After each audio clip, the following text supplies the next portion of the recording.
Pemilu 3 tahun lagi, namun tarik-menarik kepentingan politik mulai terasa. Salah satu yang menjadi perhatian adalah persoalan parliamentary threshold atau ambang batas parlemen untuk bisa menempatkan wakilnya di DPR. Pasal 414 ayat 1 Undang-Undang Nomor 7 Tahun 2017 tentang Pemilu menyebut, partai politik peserta pemilu harus memenuhi ambang batas perolehan suara paling sedikit 4% dari jumlah suara sah secara nasional untuk diikutkan dalam penentuan perolehan kursi anggota DPR. Namun pasal ini digugat ke Mahkamah Konstitusi hingga melahirkan keputusan di tahun 2023 yang berbunyi, Pasal 414 ayat 1 Undang-Undang Pemilu adalah konstitusional sepanjang tetap berlaku untuk pemilu DPR 2024 dan konstitusional bersyarat diberlakukan pada pemilu DPR 2009 dan pemilu berikutnya sepanjang telah dilakukan perubahan terhadap norma ambang batas parlemen serta besaran angka atau persentase ambang batas parlemen dengan berpedoman pada persyaratan yang telah ditentukan. Yang jadi persoalan, hingga kini belum ada kepastian soal di angka berapa persen yang harus dipenuhi partai politik untuk bisa duduk di Senayan. Bersamaan dengan itu, saat ini DPR juga tengah membahas revisi Undang-Undang Pemilu Nomor 7 Tahun 2017. Beberapa waktu lalu, Komisi 2 DPR menggelar rapat dengar pendapat membahas revisi Undang-Undang Pemilu Nomor 7 Tahun 2017. Dalam rapat itu, Center for Strategic and International Studies, CSIS, mengusulkan parliamentary threshold atau ambang batas partai masuk ke DPR turun secara bertahap menjadi 3,5% pada pemilu 2029 dan 3% di pemilu berikutnya. Kepala Departemen Politik CSIS, Arya Fernandes bilang penurunan ambang batas parlemen diperlukan untuk mencari titik temu antara sistem partai yang moderat dan keterwakilan atau representasi politik. Jika ambang batas terlalu tinggi, maka representasi suara pemilih akan rendah. Namun jika ambang batas terlalu rendah, maka potensi terjadi legislative deadlock tinggi. Kita perlu menurunkan ambang batas secara bertahap dalam 2 kali siklus pemilu. Pertama, menurunkan dari 4% ke 3,5% di pemilu 2029, dan ini berlaku untuk tingkat nasional dan di daerah. Baru setelahnya kita tetapkan ambang batas 3% di pemilu 2034 dan seterusnya. Nah, sehingga kita kemudian tidak lagi mengubah ambang batas itu setiap terjadi pemilu. Kenapa 3,5%? 3,5% ini menurut saya adalah ambang yang moderat. Tidak terlalu tinggi, tidak terlalu rendah. Nah, dengan ambang batas 3% itu, kita juga bisa menurunkan jumlah suara yang tidak terkonversi menjadi kursi dari 17 juta menjadi hanya 11 juta. Usulan ini pun ditanggapi Gerindra. Wakil Ketua DPR sekaligus Ketua Harian Partai Gerindra, Sufmi Dasko Ahmad mengaku masih mencermati dinamika pembahasan revisi Undang-Undang Pemilu yang dijalankan Komisi 2 DPR. Dasko mengaku partainya masih mengkaji dan perlu simulasi atas peluang-peluang pada pemilu 2029. Ya, kami juga di Gerindra seperti partai-partai lain masih melakukan simulasi-simulasi. Sementara di DPR pembahasan tentang Undang-Undang Pemilu itu kan baru juga dalam batas bagaimana pendapat atau mengambil partisipasi publik. Nah, sehingga kami di Gerindra juga akan mengikuti, mencermati perkembangan di DPR tentang partisipasi publik, bagaimana pendapat tentang misalnya parliamentary threshold dan lain-lain, sehingga lebih komprehensif dari Partai Gerindra akan melakukan pengkajian dan membahas sebelum kemudian akan dikeluarkan sikap resmi partai. Persoalan ambang batas parlemen ini ditanggapi pula oleh sejumlah partai non-parlemen yang tergabung dalam Gerakan Kedaulatan Suara Rakyat. Koalisi ini menilai parliamentary threshold merusak sistem demokrasi dan tidak seharusnya menjadi alat untuk mematikan suara partai kecil. Termasuk anak-anak bangsa yang akan turut berserta memilih. Satu pun suara tidak boleh lagi dicederai. Apalagi jutaan suara yang hilang. Seperti sekarang ini 17 juta suara yang hilang. Itu. Dan mereka nggak mau, teman-teman saya ini nggak mau lagi. Partai non-parlemen ini udah nggak mau lagi hilang suara rakyat. Gitu. Nah, kalau yang mau hilangkan suara rakyat, itu pasti mengkhianati bangsa. Lalu, berapa angka persentase yang ideal untuk menjalankan sistem demokrasi tanpa mengabaikan suara partai kecil? Tim Liputan Kompas TV.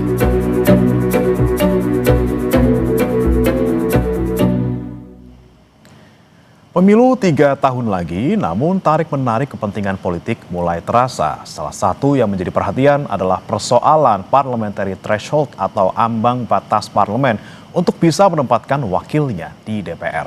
Putusan MK tahun 2023 lalu menyebut pasal 414 ayat 1 Undang-Undang Nomor 7 tahun 2017 tentang pemilu yang mengatur soal ambang batas parlemen 4% tidak lagi berlaku.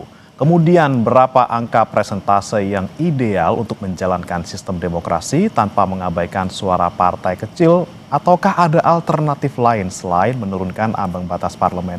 Kita akan bahas bersama dengan sejumlah narasumber yang sudah hadir melalui sambungan daring. Ada Wakil Ketua Umum Partai Amanat Nasional Viva Yoga Mauladi dan anggota Komisi 2 DPR RI fraksi PKB Muhammad Kozin. Selamat pagi Mas Viva, Gus Kozin. Selamat pagi, Mas Muhammad. Selamat pagi, Assalamualaikum warahmatullahi wabarakatuh. Pak Viva. Waalaikumsalam. Assalamualaikum. Tentunya ini kalau kita bicara soal revisi Undang-Undang Pemilu masih tahap awal sekali gitu ya. Banyak sekali poin yang bisa dibahas, tapi salah satu yang kita soroti adalah ambang batas parlemen. Nah, saya mau tanya dulu nih ke Gus Kozin. Gus Kozin, di Komisi 2, berarti sekarang sampai tahap mana? Masih soal pengumpulan partisipasi publik atau seperti apa, dan kemudian apa yang dikumpulkan nih terkait dengan khususnya parliamentary threshold? Iya, yang pertama kita sudah running mulai dari 1-2 minggu yang lalu, memulai dengan melaksanakan RDPU. Kita mengundang para akademisi, NGO dan pemerhati pemilu. Kemarin kita undang dari UI, dari CSIS untuk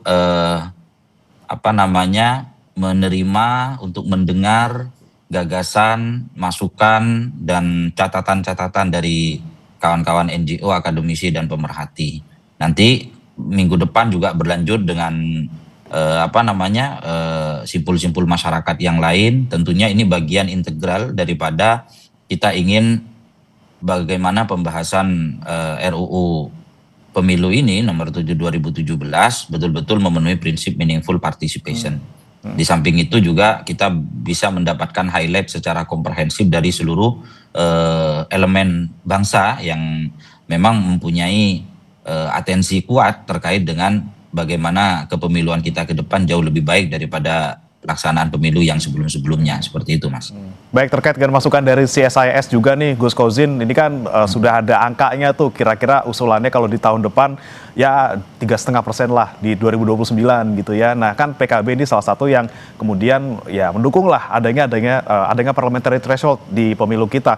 Kalau menurut Gus Kozin, angka tersebut sudah cukup idealkah? Kita masih belum sampai kepada kesimpulan ideal atau tidak ya, karena ini kan masih ongoing ya. Jadi tidak boleh kemudian kita masih dalam tahap mendengar, menerima masukan, terus kemudian kita juga menggali apa sebetulnya yang menjadi problematika. Ibaratkan orang sakit itu kita diagnosa betul ini penyakitnya apa, baru sampai kepada rumusan resep obatnya gitu. Jangan kemudian diagnosanya ini belum tuntas kita sudah ujuk-ujuk memunculkan resep obat. Ini kan melompat akhirnya nanti gitu, dalam penyelesaian persoalan sesuai dengan amanat putusan MK 116 2023 terkait dengan ambang batas.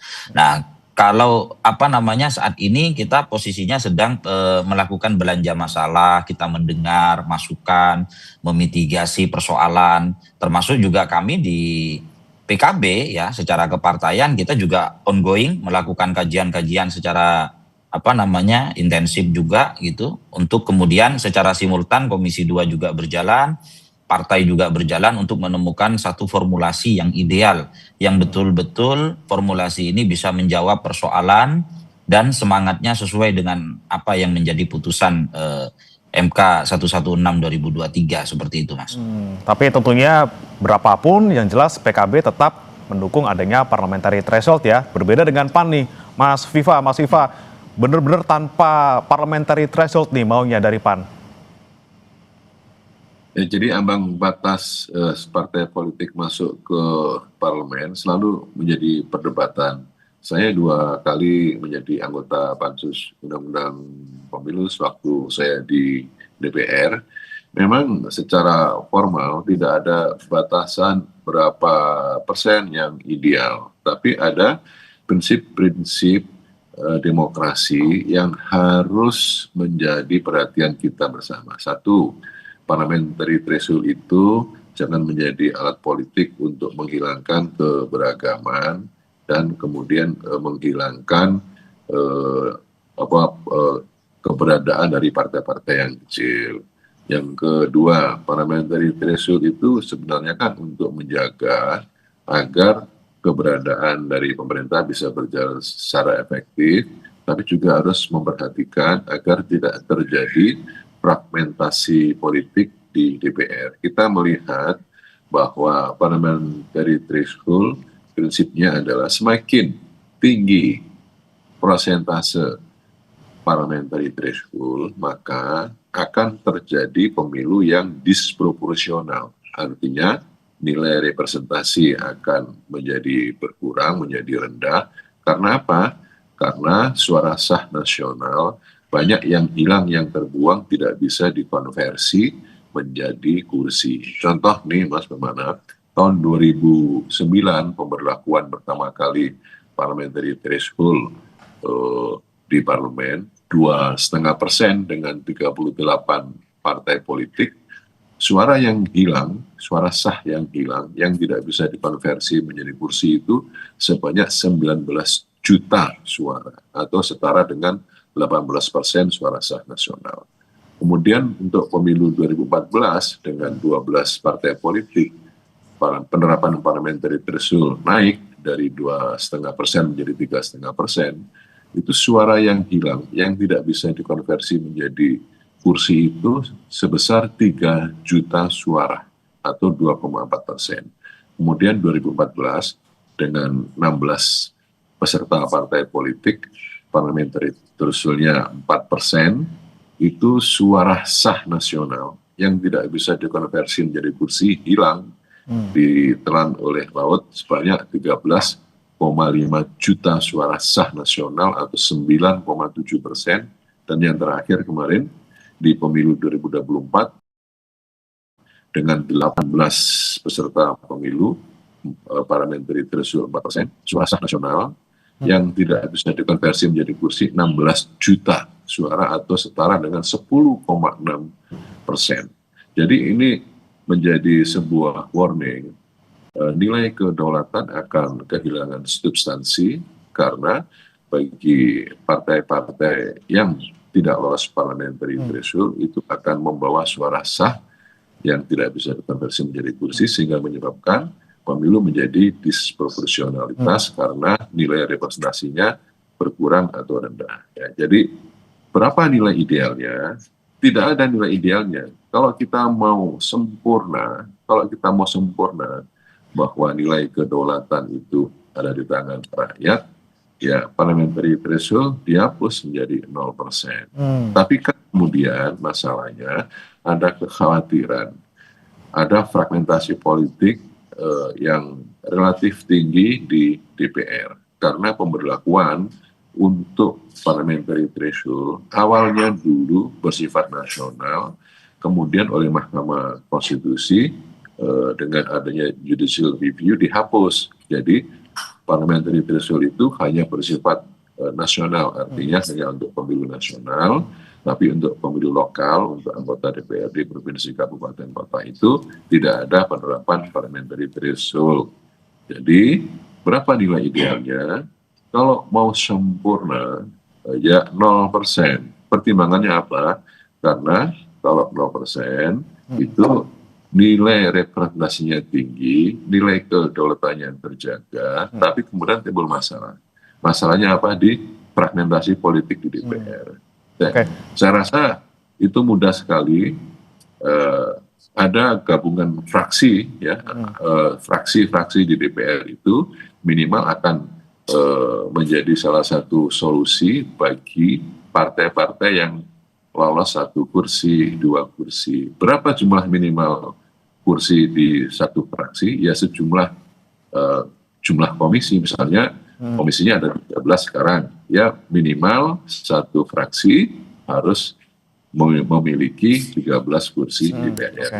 Terserah partainya ada berapa, ada 2, ada 3, ada 4. Kira-kira perspektifnya seperti itu, tapi ini kita masih bergerak terus soal ini. Masalah klasik tentunya suara yang hilang setiap pemilu bisa belasan juta. Gus Kozin, kemudian tadi ada usulan juga dari PAN gitu ya 0% lah. Kalaupun nanti ada fragmentasi politik ya gampang pakai fraksi gabungan. Gimana Gus Kozin? Ya, kalau kita mengacu secara yuridis, putusan MK 116/2023 itu kan jelas ya, rasio legisnya yang menjadi alasan hukumnya itu kan ada dua. Yang pertama terkait dengan ambang batas, kemudian yang kedua terkait dengan penyederhanaan partai politik. Lah ini harus berjalan secara simultan karena ini yang menjadi semacam penormaan utama yang kedudukan sebagai rasio legis atau alasan hukum ya keluarnya putusan 116. Jadi tidak bisa yang satu diakomodir, yang satu diabaikan. Ketika kemudian PT ini dihapuskan, maka secara otomatis semangat penyederhanaan partai sesuai dengan amanat putusan MK itu tidak akan bisa berlaku. Partai akan semakin banyak, dan kalau tadi yang disampaikan mungkin ini sudut pandang berbeda ya dari PKB ya. Kalau tadi PAN menyampaikan proporsionalitas itu solusinya dengan PT. Kalau PKB melihatnya tidak seperti itu. Proporsionalitas itu bukan dengan penghapusan PT, tapi dengan electoral formula. Electoral formula itu seperti yang kemarin 2024 ya. Sisa suara itu kan dihabiskan di dapil. Dan nanti dengan electoral formula yang sekarang kita sedang lakukan simulasi ya di internal PKB, itu bisa saja kemudian ditarik ke provinsi. Itu akan semakin menekan ya deviasi atau selisih antara suara terkonversi menjadi kursi itu akan sangat signifikan. Jadi solusinya kalau untuk proporsionalitas kita sepakat, PKB juga sepakat bagaimana semangat pemilu 2029 ini harus menjaga proporsionalitas suara rakyat harus terkonversi secara maksimal dan ideal dalam bentuk kursi sesuai dengan putusan MK. Tapi solusi yang ditawarkan bukan dengan PT, tapi elektoral formulanya yang kita benahi nanti. Kalau kemarin dihabiskan di dapil, nanti bisa dikonversi di tingkat provinsi atau di tingkat pusat. Itu akan sangat signifikan untuk menjaga sisa suara yang terbuang. Kemudian yang kedua, tadi sudah disampaikan oleh Pak Viva Yoga, akan sangat berpotensi terjadi legislative deadlock. Ada instabilitas politik. Nah, kalau kemudian tidak memenuhi tidak diadakan PT, kemudian nanti bisa terjadi gabungan fraksi, itu kan dalam tanda kutip terjadi kawin paksa, berbahaya terhadap masing-masing ideologi partai. Lalu bagaimana dengan provinsi dan kabupaten yang sekarang tidak menerapkan PT, tidak kompatibel? Karena kalau di daerah itu rezimnya itu masih ikut juga, kalau di dalam undang-undang Pemda juga masuk di dalam rezim Pemda. Jadi the real rezim legislatif itu ada di pusat sebetulnya kalau kita baca secara regulasi dan praktik di lapangan. Jadi sekali lagi bahwa angka-angkanya berapa tentunya setiap partai punya perhitungan.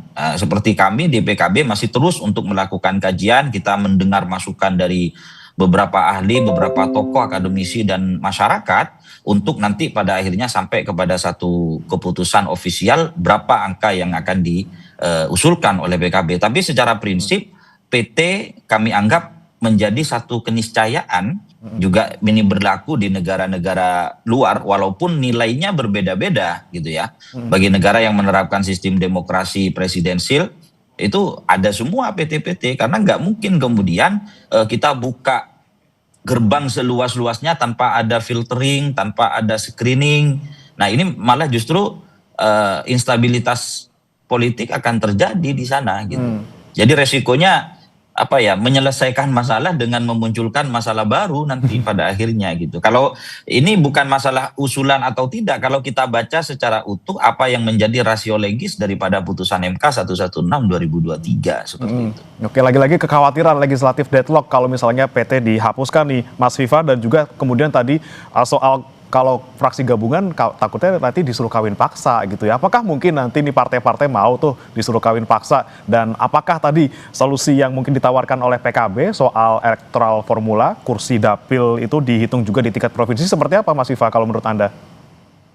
Ya, ini memang banyak perdebatan soal penerapan parliamentary threshold. Tadi saya katakan bahwa kalau mau sempurna membangun kedaulatan rakyat ya PT-nya 0%. Tapi ini kan kita masih harus memperhatikan aspirasi dari masyarakat. Memang ada yang namanya biaya demokrasi yang harus dikeluarkan di dalam pemilu. Artinya suara sah nasional itu tidak seluruhnya bisa dikonversi menjadi kursi. Semakin tinggi parliamentary threshold dan semakin banyak partai politik yang ikut pemilu, maka akan menjadi disproporsional atau nilai representasinya menjadi rendah. Dulu tahun 1999 ada Stambus Accord, ya, penarikan jumlah suara ke atas. Tapi ini adalah model-model yang menjadi salah satu alternatif agar pemilu ini bisa mencerminkan suasana kebatinan dari masyarakat Indonesia bahwa setiap satu suara itu harus dipertaruhkan agar bisa menjadi kursi. Itu yang pertama. Nah, yang kedua, istilah-istilah penyederhanaan partai politik itu ada dua posisi.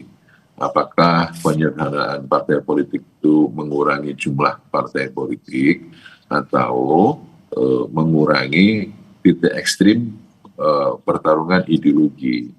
Kalau mengurangi jumlah partai politik dengan istilah penyederhanaan partai politik, itu berapa nilai ideal jumlah partai politik yang ada di Indonesia? Itu kan juga menjadi sebuah perdebatan dan dilihat dari aspirasi masyarakat dalam pemilu. Kalau kemudian penyederhanaan partai politik itu karena mengurangi perbedaan ideologi ekstrim, itu sekarang relatif itu sudah tidak ada lagi karena komunisme juga tidak ada. Jadi proses untuk pendekatan dan dialog antar ideologi di partai politik itu juga relatif berjalan dengan baik sehingga proses itu menjadi natural. Jadi sebenarnya ini adalah menjadi open legal policy bagi DPR untuk menentukan berapa titik ideal itu parliamentary threshold. Tadi saya katakan kalau titik idealnya ya 0%. Kemudian kalau mengurangi fragmentasi politik, kalau sesuai dengan aturan karena undang-undang itu kan juga menjadi koersif ya, memaksa setiap masyarakat termasuk para pembuat undang-undang untuk taat dan patuh kepada undang-undang ketika sudah diketok palu. Mau kawin paksa, mau kawin lari, Mas, itu ya tidak ada masalah karena itu adalah menjadi keputusan dari undang-undang. Kira-kira begitulah. Oke, baik. Nah, ini yang menarik lagi-lagi kemudian dari PAN ya yang ideal ya 0% gitu nih. Gus Kosin kan juga kita pernah di 0% gitu ya parliamentary threshold di tahun 2004-2009 gitu, dan kemudian banyak yang bilang bahwa jalan-jalan aja kok gitu loh dengan 0%. Dan kemudian bagaimana dengan pendapat terkait dengan penyederhanaan parpol yang memang harus satu-satunya cara adalah dengan parliamentary threshold, Gus Kosin? Enggak, kalau itu sebagai jalan tengah dari apa yang menjadi rasio legis sekali lagi ya, alasan hukum daripada putusan MK 116 ya. Kalau kita ingin mencari jalan tengah, di satu sisi ada semangat penyederhanaan partai politik. Kalau tadi menarik ya pertanyaannya Pak Vivayoga, penyederhanaan itu kalau bacaan kami ya, itu bisa dalam dua aspek, kuantitatif, kualitatif. Secara kuantitatif mungkin itu akan menjadi perdebatan berapa angka ideal sederhana itu. Tapi secara kualitatif kemudian juga muncul di dalam salah satu pertimbangan putusan MK itu bagaimana pelembagaan partai politik itu juga diperkuat gitu ya. Pelembagaan partai politik itu ya mulai dari akuntabilitasnya, transparansinya, pola kaderisasinya dan seterusnya, karena bagaimanapun revisi Undang-Undang Pemilu ini tidak berdiri sendiri. Undang-Undang Nomor 7 2017 harus juga nanti akan secara simultan dengan Undang-Undang Pilkada, dengan Undang-Undang Partai Politik, bisa jadi juga dengan Undang-Undang 23 2014, Undang-Undang Pemda gitu. Karena ini ekosistem yang menjadi satu kesatuan gitu. Kalau kita ingin berbicara penyelesaian secara imparsial ya, tidak secara parsial cicilan seperti itu. Kemudian yang kedua, kalau kemudian tadi menarik satu kesimpulan kalau ideal dengan menjaga proporsionalitas dengan PT, mungkin ini sudut pandang yang berbeda.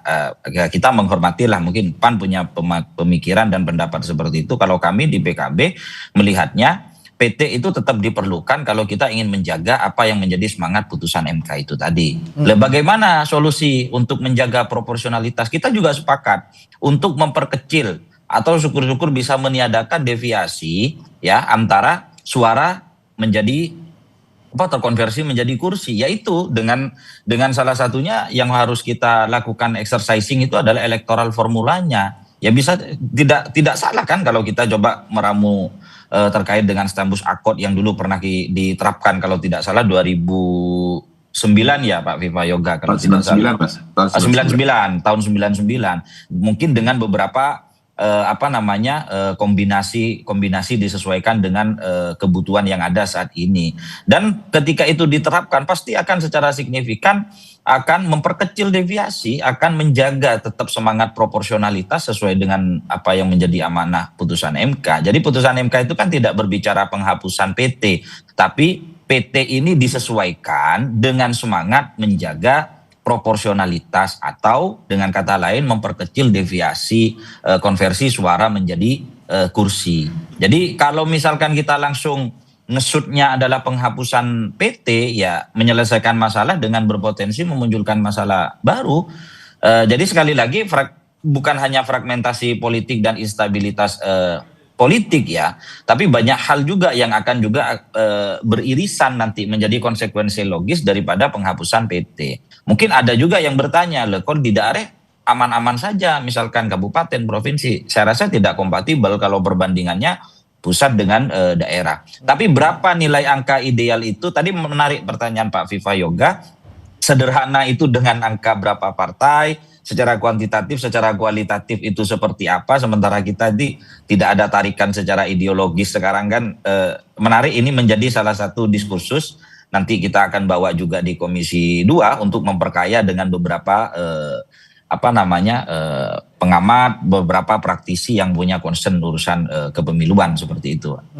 Oke, nah tadi kan kita bicara lagi soal fragmentasi politik di DPR, kemudian juga kekhawatiran terkait dengan kalau semakin banyak partai, semakin gemuk ya, semakin tidak sederhana, semakin susah gitu untuk bisa mengambil keputusan. Nah, Mas Viva, selain mungkin solusi untuk fraksi gabungan, ada lagi nggak yang ditawarkan oleh PAN misalnya? Kalau misalnya benar-benar nanti 0% parliamentary threshold. Ini terakhir buat Mas Viva, nanti juga ke Gus Kosin. Iya, jadi sebenarnya fragmentasi politik itu adalah suatu kondisi yang taken for granted bagi masyarakat Indonesia yang majemuk, karena setiap aspirasi dari masyarakat yang berbeda suku, agama, ras tentu memiliki kekhasan sendiri-sendiri. Kita menginginkan bahwa keberagaman, pluralitas itu harus dijaga melalui partai politik. Kemudian secara teori akan ada fragmentasi politik di DPR itu bisa dibuat sebagai jalan alternatif melalui penggabungan partai-partai di koalisi. Nah, kalau kemudian ada keributan di internal fraksi itu sesuatu yang wajar. Kita ingin merubah, menarik proses adanya konflik yang horizontal di masyarakat untuk ditarik menjadi konflik parlementarian. Jadi kalau kemudian DPR itu berbeda pendapat, ide, gagasan adalah memang sudah menjadi keharusan dalam proses demokrasi. Tapi kalau kemudian kita menginginkan sesuatu yang ideal, biasanya kalau di undang-undang di DPR, pembahasan undang-undang pansus di DPR itu masih akan terjadi proses kompromi ide, gagasan. Tapi semuanya sama, kami dengan partai yang lain, dengan Mas Gojin itu juga sama. Artinya kita menginginkan adanya proses pemilu yang memiliki nilai proporsionalitas yang tinggi dan memiliki nilai representasi yang tinggi. Cuman ditarik di bawahnya secara teknis demokrasinya nanti memakai model seperti apa. Untuk parliamentary threshold-nya, untuk pemahaman tentang kewenangan dan tugas tanggung jawab fraksi, dan lain sebagainya. Jadi kita menginginkan sebuah proses pemilu yang demokratis, yang ideal, yang menjadi bagian dari pengejawantahan kedaulatan. Kira-kira begitu, Mas. Oke, baik. Terakhir saya ke Gus Kosin. Lagi-lagi ini saya mau tanya detail soal electoral formula, tapi singkat saja, Gus Kosin, ini bagaimana pembahasan mungkin di internal PKB dan juga nanti apakah juga akan diutarakan gitu di pembahasan revisi Undang-Undang Pemilu nanti? Ya pasti Mas, ini masih ongoing ya. Kita berjalan simultan, Komisi 2 juga jalan. kita di partai juga, dan saya rasa bukan hanya PKB ya, hampir di semua partai juga kemungkinan besar juga melakukan hal yang sama. Karena ini kan terkait dengan amanah rakyat, bagaimana secara regulasi juga inherent juga di sana, jangan sampai ideal bagi kita tapi secara regulasi bertentangan misalkan dari apa yang menjadi putusan MK. Jadi ini semua masih ongoing, tidak hanya dalam dalam konteks bagaimana formula penghitungan suara, tapi juga terkait dengan districting juga, terkait dengan dapil, segala macam itu juga akan memiliki konsekuensi logis ya terkait dengan proporsionalitas tadi. Jadi banyak hal lah yang bisa diramu untuk menjawab apa yang menjadi pertanyaan publik, dan itu dikonklusi dengan putusan MK gitu ya. Tidak kemudian langsung nge-shoot bypass dengan penghapusan PT. Kalau kita di PKB belum berpikir sampai sejauh itu gitu. Tapi bagaimana nanti hasilnya, ini menjadi satu diskursus baru ya, apa yang disampaikan, dilontarkan oleh PAN kemarin oleh Waketum ya Pak Edi Suparno, itu menarik juga untuk sebagai bagian dari diskursus tambahan lah, nanti di Komisi 2 juga kita akan elaborasikan gitu. Jadi ini masih ruangnya sangat terbuka, masih masukan insight baru itu sangat terbuka untuk kita lakukan kajian-kajian lebih lanjut seperti itu. Baik, kita tunggu Gus Kozin di DPR seperti apa nanti pembahasannya. Mudah-mudahan nanti hasilnya undang-undang pemilu yang baru, salah satunya untuk terkait parliamentary threshold, nanti bisa ketemu solusinya gitu ya. Partisipasi publik tidak diabaikan, suara publik tidak ada yang hilang, tapi juga lagi-lagi di parlemen juga harus sederhana dan juga bisa seimbang, proporsional seperti itu. Terima kasih Gus Kozin, anggota Komisi 2 DPR RI, fraksi PKB, dan juga Mas Viva Yoga Mauladi, Wakil Ketua Umum Partai Amanat Nasional. Terima kasih sudah bergabung di Sapa Indonesia Pagi.